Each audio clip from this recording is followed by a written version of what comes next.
എടോ, അപ്പൊ ഇന്ന് പറയാൻ പോകുന്ന കഥ ഏതാണെന്ന് തമ്പനയിൽ കണ്ടപ്പോൾ മനസ്സിലായി കാണുമല്ലോ. മുൻഭാഗങ്ങൾ കേൾക്കാത്തവരുണ്ടെങ്കിൽ കേൾക്കണേ.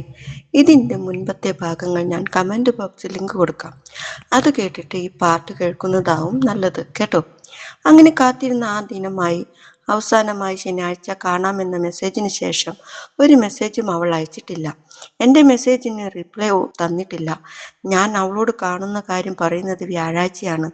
അതിനുശേഷം ഇന്ന് ഈ നിമിഷം വരെ വേറൊരു മെസ്സേജും അവൾ അയച്ചിട്ടുമില്ല. എനിക്കൊരു ടെൻഷൻ ഇല്ലാതെയില്ല. ഇനി അവൾ വരുമോ, ദേഷ്യമായി കാണുമോ, ഒന്നും അറിയാൻ വയ്യ. അങ്ങനെ ഞാൻ 5 മണിക്ക് മുന്നേ തന്നെ സീറ്റും പിടിച്ച് അവളെ വെയിറ്റ് ചെയ്തിരിക്കാൻ തുടങ്ങി. സമയം 5:10, പിന്നെ 5:20. പുള്ളിക്കാരിയെ കാണുന്നതുമില്ല. ഞാൻ ആണെങ്കിൽ ഇരുന്നു മടുത്തും തുടങ്ങി. അവസാനം ഒരു 5:25 ആയപ്പോൾ ധൃതിയിൽ അവൾ വന്നു. പാവം, നല്ലപോലെ കിതച്ചാ വന്നേ. അപ്പോഴേ മനസ്സിലായി മനഃപൂർവ്വം ലേറ്റ് ആയതല്ലെന്ന്. വന്ന ഉടനെ എന്നെ ഒന്ന് നോക്കുക പോലും ചെയ്യാതെ അവിടെ ഉണ്ടായിരുന്ന കുപ്പിവെള്ളം എടുത്ത് കുടിക്കുകയായിരുന്നു പെണ്ണ്. അതിനുശേഷം കുറച്ചു നേരം കണ്ണടച്ചിരുന്ന് ശ്വാസം എടുത്തു. എന്നിട്ട് കണ്ണു തുറന്ന് എന്നെ രൂക്ഷമായിട്ടൊന്ന് നോക്കി. ഷടാ, ഇതിപ്പോ ഇവളുടെ നോട്ടം കണ്ടാ തോന്നും ഞാനാണ് ലേറ്റായിട്ട് വന്നത് എന്ന്. ഏതായാലും ഞാനൊന്നും മിണ്ടാതെ പാവത്തെ പോലെ അങ്ങനെ ഇരുന്നു. ഈ സമയത്ത് മിണ്ടാതെ ഇരിക്കുന്നതാണ് നമുക്കും നല്ലതെന്ന് അനുഭവം കൊണ്ട് പഠിച്ചതാണ്. അതുകൊണ്ട് അവൾ എന്തേലും പറയുന്നത് വരെ മിണ്ടാതെ ഇരിക്കാൻ തന്നെ തീരുമാനിച്ചു. രാധു, എന്തിനാ കാണണമെന്ന് പറഞ്ഞേ? സന്തോഷ്: എടാ, നമ്മൾ ഇന്ന് കണ്ടതിന് ശേഷം പിന്നെ കണ്ടില്ലല്ലോ, അതുകൊണ്ട് വേറെ ഒന്നുമില്ല. രാധു: അതേ മാഷേ, അവളുമാരുടെ കണ്ണു വെട്ടിച്ച കോൾ തന്നെ പാടാ. അപ്പോഴാ കാണാനൊക്കെ വരുന്നത്. അതുകൊണ്ട് ചുമ്മാ കാണുന്നതൊക്കെ ഇതാ ലാസ്റ്റ്. ഇനി ഇങ്ങനെയൊന്നും നോക്കേണ്ടി വരില്ല. സന്തോഷ്: കാരണം ഉണ്ടെങ്കിൽ കാണാം അല്ലേ? രാധു പറഞ്ഞു: ദേ, എന്റെ വായിലിരിക്കുന്നതൊന്നും കേൾക്കണ്ട കേട്ടോ. നിങ്ങൾക്ക് വട്ട് എന്തേലും ഉണ്ടോ? അത്ര വലിയ കാരണമൊന്നും നമുക്കിടയിൽ ഇല്ലല്ലോ കാണാൻ. എന്താ, ശരിയല്ലേ? സന്തോഷ്: അതും ശരിയാ. രാധു പറഞ്ഞു: അതെ, ഒരു ബ്ലോക്കിൽ തീരാനുള്ള ബന്ധം അത് മതി കേട്ടോ. ഹാ, ശരി. എല്ലാം ശരിയാക്കുന്നത് എന്താ? എന്നെ കളിയാക്കുവാണോ? എന്റെ പൊന്നോ, തന്നെ അല്ലല്ലോ, കലിപ്പ് മോഡാണല്ലോ.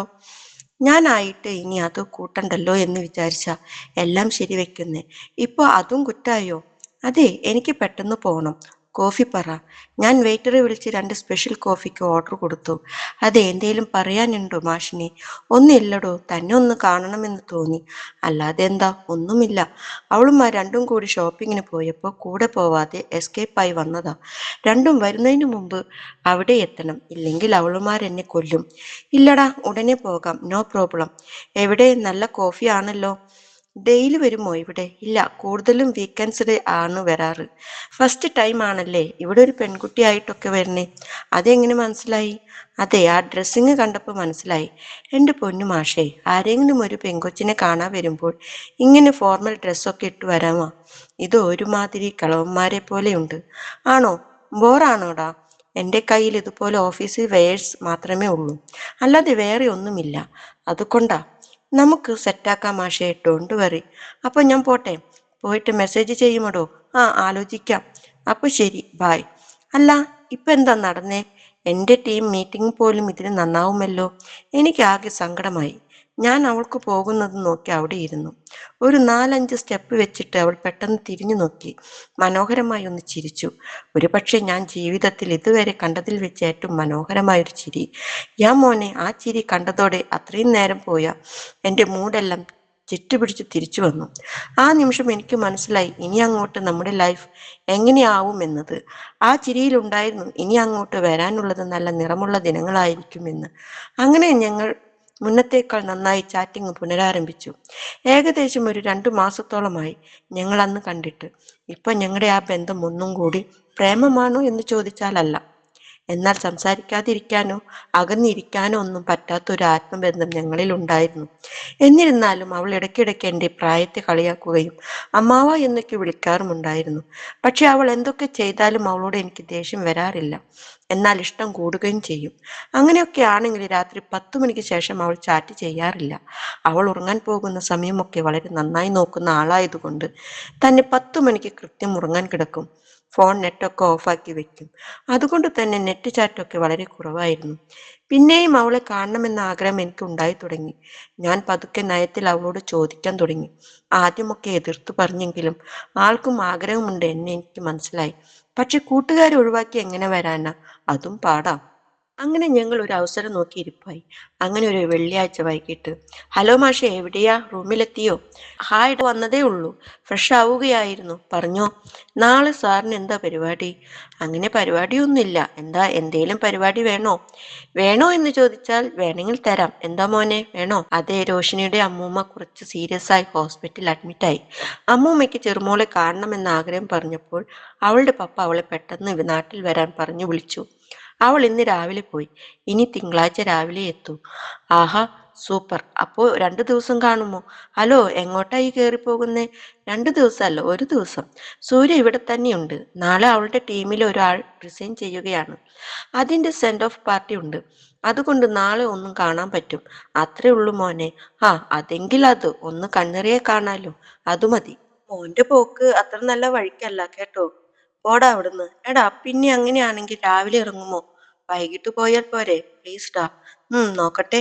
അവൾ പോയാലേ ഇറങ്ങാൻ പറ്റൂ. ഞാൻ രാവിലെ പറയാം. ഓക്കേടാ, ശ്രമിക്കൂ. അവൾ വരുന്നതിന് മുമ്പ് തിരിച്ചെത്തിയാൽ മതിയല്ലോ. നോക്കാം.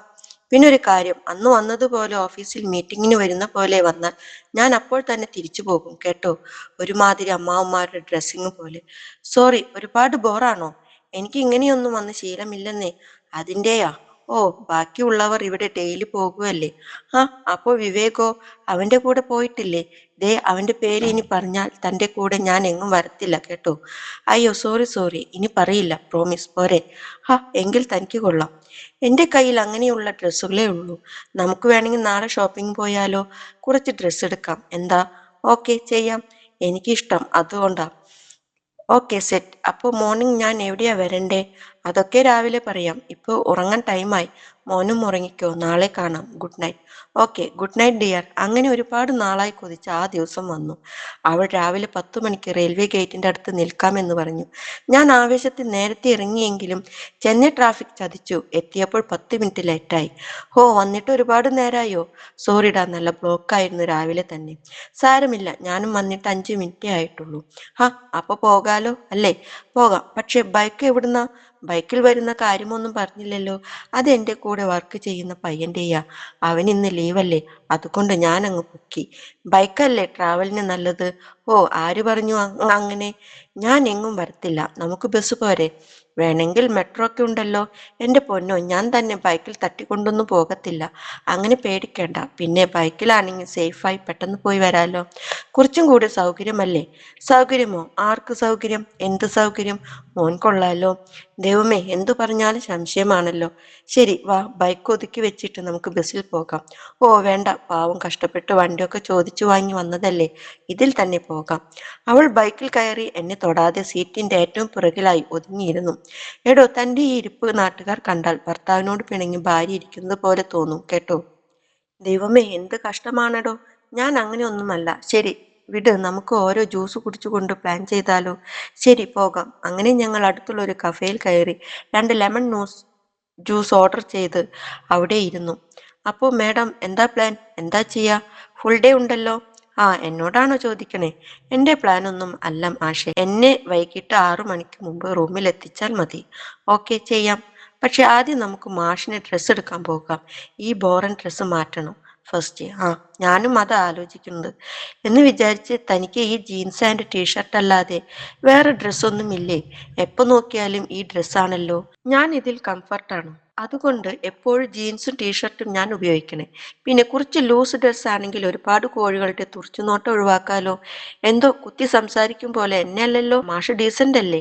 എടോ, തനിക്ക് ഇപ്പൊ എല്ലാരും ഉപയോഗിക്കുന്ന ഫ്രോക്ക് മോഡൽ ഡ്രസ്സ് നന്നായി ചേരുമല്ലോ. അതെന്താ ഇടാത്തെ? നാട്ടിലിടാറുണ്ട്. പക്ഷെ ഇവിടെ ഇടാൻ എന്തോ എനിക്ക് ഇഷ്ടമല്ല. താമ്പരം ഒന്നും ഇപ്പോഴും അത്ര ഡെവലപ്പ് ഒന്നും ആയിട്ടില്ല. അതൊക്കെ ഇട്ട് നടന്നാൽ എല്ലാം കൂടെ നോക്കി ദഹിപ്പിക്കും. അതിനാൽ ആണും പെണ്ണും ഒക്കെ കണക്കാ. ഞാൻ ഒരെണ്ണം വാങ്ങി തന്നാൽ താനിടുമോ? കാണാൻ ഒരു കൊതി കൊണ്ട്. അതുകൊണ്ടാ. അതൊന്നും വേണ്ട.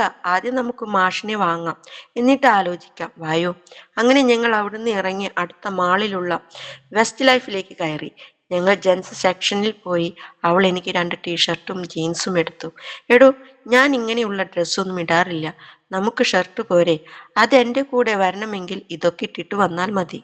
അവസാനം വേറെ മാർഗമൊന്നുമില്ലാത്തതുകൊണ്ട് ഞാൻ അതും ഇട്ടു വന്നു അവളെ കാണിച്ചു.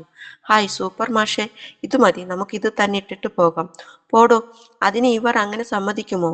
അതൊന്നും സാരമില്ല, ബാർകോഡ് അവർ കട്ട് ചെയ്ത് എടുത്തോളും. എന്നിട്ട് അത് സ്കാൻ ചെയ്താൽ മതി.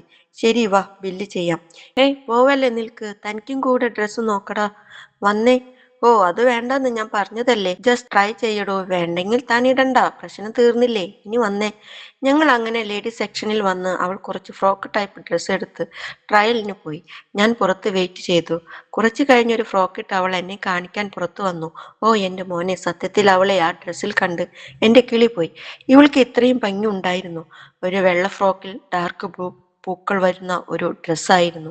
അവൾ അങ്ങനെ തന്നെ ഇടത്തോട്ടും വലത്തോട്ടും ഒക്കെ തിരിഞ്ഞ് എന്നോട് എങ്ങനെയുണ്ടെന്ന് ചോദിച്ചു. ഞാനാണെങ്കിൽ ആ ഡ്രസ്സിൽ അവളുടെ ഭംഗിയും ഒക്കെ കണ്ട് കിളിയും പറന്ന് നിൽക്കുമായിരുന്നു. അവൾ രണ്ടു വട്ടം വിളിച്ചിട്ടാ ഞാൻ വിളി തന്നെ കേട്ടെ. എടാ സൂപ്പർ, ആ കേട്ടോ, ഇതങ്ങ് എടുത്താലോ? എൻ്റെ ഒരു ഗിഫ്റ്റ് ആയിട്ട് ഇരിക്കട്ടെ. ആ, ആലോചിക്കാം, ആദ്യം ബാക്കി എടുത്ത ഡ്രസ്സും കൂടെ ഇട്ട് നോക്കട്ടെ, എന്നിട്ട് പറയാം. പിന്നെ അവൾ ഒരു പിങ്കും കറുപ്പും ഒക്കെ ഇട്ട് വന്നു. ഇട്ടത് എല്ലാം അവൾക്ക് ചേരുമെങ്കിലും ആദ്യത്തെ ഡ്രസ്സിന്റെ ഭംഗി അതിനൊന്നും വന്നില്ല. അതുകൊണ്ട് ഞാൻ അവളോട് ആദ്യത്തെ ഡ്രസ്സ് എടുക്കാം, ഇതിട്ട് പുറത്തു പോകാം എന്ന് പറഞ്ഞു. ആദ്യം ഒന്നും സമ്മതിച്ചില്ലെങ്കിലും അവസാനം എങ്ങനെയൊക്കെയോ സമ്മതിച്ച് ഞങ്ങൾ അവിടെ നിന്നും ഇറങ്ങി അടുത്തുള്ള മാളിലെ ഫുഡ് കോർട്ടിൽ പോയി. ഫുഡൊക്കെ കഴിച്ച് കുറച്ചു നേരം അവിടെയൊക്കെ കറങ്ങി നടന്നു. അത് കഴിഞ്ഞപ്പോൾ ഞാൻ ചോദിച്ചു, സമയം ഇപ്പോൾ 4 നമുക്ക് അടുത്തുള്ള പാർക്കിൽ കുറച്ചു നേരം ഇരുന്നാലോ എന്ന്. അവൾ ഓക്കെ പറഞ്ഞ് അങ്ങനെ ഞങ്ങൾ പാർക്കിലെ ബെഞ്ചിൽ തൊട്ടടുത്തിരുന്നു. എനിക്കാണെങ്കിൽ ഇതൊക്കെ കണ്ടിട്ട് സ്വപ്നമാണോ എന്ന് വരെ ചിന്തിച്ചു പോയി. വേറൊന്നുമല്ല, ഒന്നാമത് ഇനി ജീവിതത്തിൽ ഒരു പെങ്കൊച്ചൊക്കെ നമ്മളോട് വന്ന് സംസാരിക്കുമോ എന്ന് തന്നെ ഉറപ്പില്ലാതെ ഇരിക്കുമ്പോൾ ആണ് ഒരു സുന്ദരി കൊച്ച്, അതും എൻ്റെ പകുതി വയസ്സുള്ള കുട്ടി, ഇങ്ങനെ അടുത്തിടപഴകുന്നത്. ഞങ്ങൾ അങ്ങനെ കുറച്ചു നേരം സംസാരിച്ചിരുന്നു. പിന്നെ അവൾ എൻ്റെ കൈയുടെ ഇടയിൽ കൂടെ കൈയെടുത്ത് അങ്ങനെ പിടിച്ചിരിപ്പായി. ഞാൻ ശരിക്കും പെട്ടുപോയെന്ന് പറഞ്ഞാൽ മതിയല്ലോ. ഇങ്ങനൊരു സിറ്റുവേഷൻ ഞാൻ പ്രതീക്ഷിച്ചതേയല്ല. പെട്ടെന്ന് അവൾ അങ്ങനെ ചെയ്തപ്പോൾ എനിക്ക് എന്ത് ചെയ്യണമെന്നറിയാതെ ആയിപ്പോയി. ശരിക്കും ജീൻസ് ഇട്ടതിൻ്റെ ഉപയോഗം എനിക്ക് അപ്പോഴാ ശരിക്കും അനുഗ്രഹമായി. ഇല്ലെങ്കിൽ അവളുടെ മുന്നിൽ ഞാൻ ശരിക്കും നാണം കെട്ടേനെ. അവൾക്കും ശരിക്കും എന്നോട് ഒരു അറ്റാച്ച്മെന്റ് ഒക്കെ വന്നതുപോലെ തോന്നി. ഞങ്ങൾ കുറച്ചു നേരം അങ്ങനെ സൊറ പറഞ്ഞിരുന്നു. അവിടെ ഞങ്ങൾ ഇരിക്കുന്നതിൻ്റെ അടുത്ത് കുറച്ച് കുട്ടികൾ ക്രിക്കറ്റ് കളിക്കുന്നുണ്ടായിരുന്നു. അപ്പോൾ ഒരുത്തൻ അടിച്ച ബോൾ അങ്ങോട്ട് വന്നു. ഞാൻ അതെടുത്ത് കൊടുക്കാനാണെന്ന് വിചാരിച്ചതും അതിലൊരുത്തൻ വിളിച്ചു പറഞ്ഞു, അങ്കിൾ, ആ ബോൾ ഒന്ന് പാസ് ചെയ്യുമോ എന്ന്. എനിക്ക് നല്ല ദേഷ്യം വന്നു. ഞാൻ ഒറ്റയ്ക്കായിരുന്നെങ്കിൽ ഞാൻ ആ ബോൾ അവന്മാർക്ക് എടുത്തു കൊടുത്തേനെ. ഇതിപ്പോ അവൾ ഇരുന്നപ്പോൾ എന്നെ അങ്കിൾ എന്ന് വിളിച്ചത് എനിക്കൊട്ടും ഇഷ്ടപ്പെട്ടില്ല. ഞാൻ പറഞ്ഞു, വേണമെങ്കിൽ വന്ന് എടുത്തോണ്ട് പോടാ. എൻ്റെ ദേഷ്യം കണ്ടതും അവൾ പൊട്ടിച്ചിരിക്കാൻ തുടങ്ങി. അങ്കിൾ എന്ന് വിളിക്കുന്നത് ഇഷ്ടമല്ല അല്ലേ? ഓ, അങ്ങനെയൊന്നുമില്ല. ഞാൻ ആകെ ചമ്മി നാറി അവിടെ ഇരുന്നു. അവൾ പിന്നെയും ചിരിച്ചുകൊണ്ട് എണീറ്റു. വാ, ലേറ്റായി, പോകാം. അങ്ങനെ ഞങ്ങൾ ബൈക്കിന്റെ അടുത്തെത്തി. അയ്യോ, ഒരു കുഴപ്പമുണ്ട്. എനിക്ക് ഇത് ഇട്ടുകൊണ്ട് ഹോസ്റ്റലിൽ പോകാൻ പറ്റില്ല. അവളുമാർ പിന്നെ ഞാൻ എല്ലാം പറയേണ്ടി വരും. നമുക്കിത് മാറിയിട്ട് പോകാം. ഓ, അതിന് ഇനി എവിടെ പോകാനാ? ഇത് നല്ലതല്ലേ, തനിക്ക് ഇതിട്ടാൽ പോരെ? ദേ, ഒന്ന് തന്നാലുണ്ടല്ലോ. മാറാതെ പറ്റില്ല, ഒരു വഴി പറ മനുഷ്യ. ഏയ്, അതൊന്നും ശരിയാവില്ല. നമ്മുടെ അവിടെ മൊത്തം ബോയ്സ് അല്ലേ, ഞാൻ വരില്ല. എടാ, അത് PG അല്ല, ഒരു വീടാ. 4 റൂംസ് ഉണ്ട്, 4 പേരുണ്ട്. എല്ലാവർക്കും സിംഗിൾ റൂമാണ്. അതിൽ 2 പേര് എല്ലാ വെള്ളിയാഴ്ചയും നാട്ടിൽ പോകും. പിന്നെയുള്ള ഒരുത്തൻ വരാൻ രാത്രിയാവും. പേടിക്കണ്ട, 5 മിനിറ്റ് കാര്യമല്ലടോ. എങ്കിൽ ഓക്കെ, പെട്ടെന്നാവട്ടെ, ലേറ്റ് ആവുന്നു. അതുവരെ ദൂരെ ഇരുന്നവൾ ഇപ്പൊ എന്നോട് ചേർന്ന ഇരിക്കുന്നെ. അതിന്റെ ഒരു സുഖത്തിലാണ് ഞാൻ വണ്ടി ഓടിച്ചേ. ശരിക്കും വീടെത്തിയത് അറിഞ്ഞതുപോലുമില്ല. അവളും ശരിക്കും അതൊക്കെ എൻജോയ് ചെയ്തതുപോലെ തോന്നി. അങ്ങനെ ഞങ്ങൾ വീട് തുറന്ന് എൻ്റെ റൂമിൽ വന്നു. ഞാൻ അകത്ത് കയറി. എന്നിട്ട് ഞാൻ ഡോർ അടച്ചിട്ട് പറഞ്ഞു, ഇതാ എൻ്റെ സാമ്രാജ്യം. അതെ, എത്ര വൃത്തിയൊന്നും കാണില്ല, അതിന് ക്ഷമിക്കണം കേട്ടോ. പക്ഷേ അവൾ അതൊന്നും കേട്ടില്ല. പകരം വാതിലിന്റെ അടുത്ത് തന്നെ മുഖം താഴ്ത്തി നിന്നതേയുള്ളൂ. ഞാനൊന്നും മിണ്ടാതെ അവളെ നോക്കി നിന്നു. എൻ്റെ സൗണ്ടൊന്നും കേൾക്കാതെ ആയപ്പോൾ അവൾ എന്നെ മുഖമുയർത്തി നോക്കി. ആ നോട്ടത്തിൽ എന്തൊക്കെയോ ഉണ്ടായിരുന്നു. ഞാൻ പതുക്കെ അവളുടെ അടുത്തേക്ക് ചെന്നു. ഞാൻ വരുന്നത് കണ്ട് അവൾ പുറകിലേക്ക് നീങ്ങി. പക്ഷെ പുറകിൽ ഡോർ ഉള്ളതുകൊണ്ട് അതിൽ തട്ടി നിന്നു. ഞാനിപ്പോ അവളുടെ തൊട്ടടുത്ത്, എന്ന് വെച്ചാൽ വളരെ അടുത്ത്.